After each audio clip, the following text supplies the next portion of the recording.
రాస్తావు నువ్వు? I am writer, రచయితను. ఏం రాస్తావు? ప్రపంచానికి చెప్పాల్సింది. మరి ఆ ప్రపంచానికి నా గురించి చెప్పాల్సి వస్తే?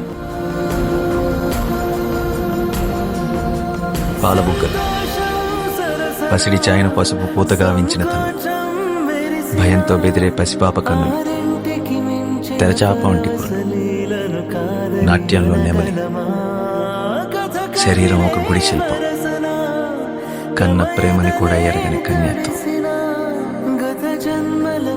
దేవుడనే దురాచారం దేహాన్ని ముళ్ళు చేసిన